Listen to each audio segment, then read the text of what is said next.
শীতলা অর্থে শৈত্যপ্রবাহী শান্ত স্বভাবা প্রশান্তি প্রদায়িনী মা জগজ্জননী। তার তিলেক মাত্র অনুপস্থিতিতে স্থাবর জঙ্গমাদি প্রাণহীন বিশুষ্ক সব ধুধু মরুভূমি। তাই তার কোটি কোটি অম্বুৎকণা গঠিত স্নিগ্ধ মাধুর্যমণ্ডিত বাতাবরণ আমাদের কাছে বয়ে আনে চিরকাঙ্ক্ষিত শান্তি এবং প্রশান্তির সুখ স্বাচ্ছন্দ্য। তার শুভ নাম উচ্চারণের সঙ্গে সঙ্গেই আমাদের তনু মন প্রাণ শীতল হয়ে যাওয়া উচিত, জীবন জুড়িয়ে যাওয়ার কথা। কিন্তু দুর্ভাগ্য এমনই হয় যে শীতলার মাহাত্ম্যের নামে এক শ্রেণীর কোপন স্বভাব অল্পবিদ্যা ভয়ঙ্করী পণ্ডিতজন বিরচিত পাঁচালীর প্রচলনে এবং কিছু হাড় হাবাতে পেশাদারী লোকগীতিকারের সুরেলায় সংকীর্তনের ছলে দেবীর এমন নিষ্ঠুর চরিত্র তুলে ধরা হয়েছে যা শুনলে আঁতকে ওঠারই কথা। যেমন কলাই বন্টনের ছলে রোগ বিস্তার, মশুরি কাদি, মহামারী ছড়িয়ে দিয়ে আমাদিগকে দগ্ধে দগ্ধে বিনাশ করবেন। যখন এসব কাহিনী আমাদের সম্মুখে তুলে ধরে তখন দেবীকে ভীষণা এবং কোপনা না ভেবে পারা যায় না। কিন্তু দেবী শীতলা কি সত্যিই তাই?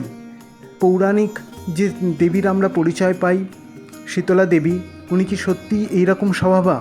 এই সমস্ত পুঙ্খানুপুঙ্খ আজকে আলোচনা করব শুধুমাত্র সনাতনী ভাবনায়।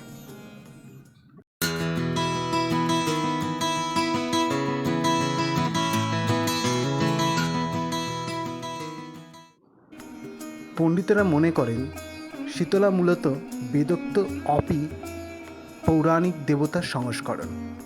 বৌদ্ধদের হারিতি দেবীর সঙ্গেও দেবী শীতলার ভাবৈক্য রয়েছে বলে অনেকের সুদৃঢ় অভিমত। অপ অর্থে জল।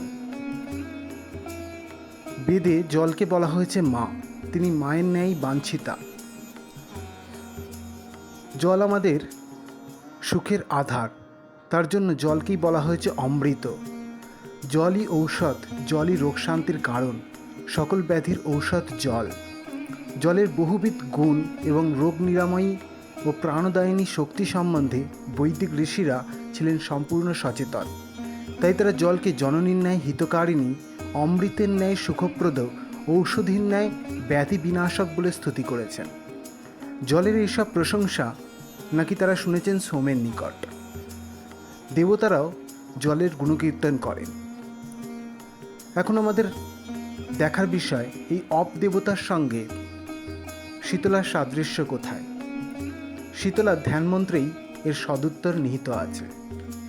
ধ্যানমন্ত্রে বলা হচ্ছে, শ্বেতাঙ্গিং রাসভস্ত্যাং করযুগ বিলীল সম্মার্জনী পূর্ণ কুম্ভাম মার্জন্যা পূর্ণ কুম্ভাত অমৃতময় জলং তাপশান্তই ক্ষিপন্তিম দিগবস্ত্রাং মূর্ধিশূর্পাং কনকমণি গণৈর্ভূষিতাঙ্গিং ত্রিনেত্রাম বিস্ফোটাদুগ্র তাপ প্রশমনকারিং শীতলাং তাং ভজামি।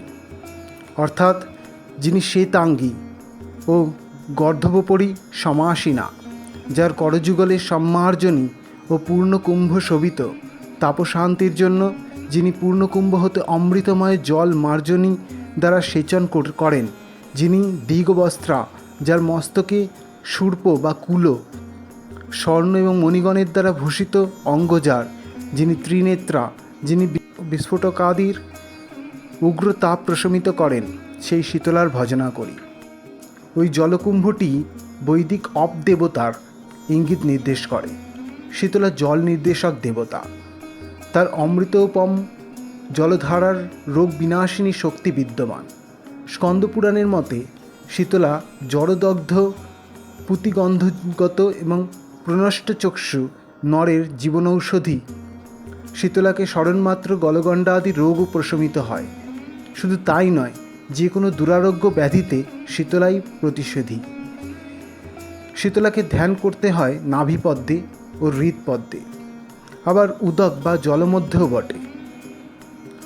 উদক অর্থে জল, আর জলের মধ্যে ধ্যানের অর্থই হচ্ছে জলের সঙ্গে শীতলার একাত্মতার নির্দেশন।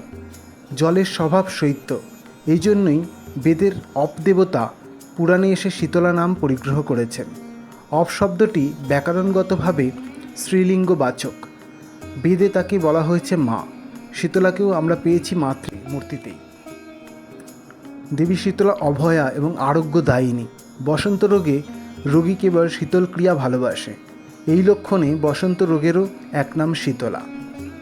এই জন্য শুধু শীতলা এই নামটুকু শুনলেই আমরা আঁতকে উঠি, কারণ কিছু অনৈতিক প্রচারের জন্য, নানা রকম উগ্র প্রচলনের জন্য বা প্রচারের জন্য দেবীর নিষ্ঠুর চরিত্র আমাদের কাছে ভেসে আসে। তাই শীতলা নামটুকু শুনলেই আমরা আঁতকে উঠি। তাই আমরা যে তার প্রতি ভক্তি বা নতি স্বীকার করি তা ভয় মিশ্রিত, কিন্তু এটা একদমই হওয়া উচিত নয়। দেবী শীতলা সবসময় আরোগ্যদায়িনী, দেবী জগজ্জননী।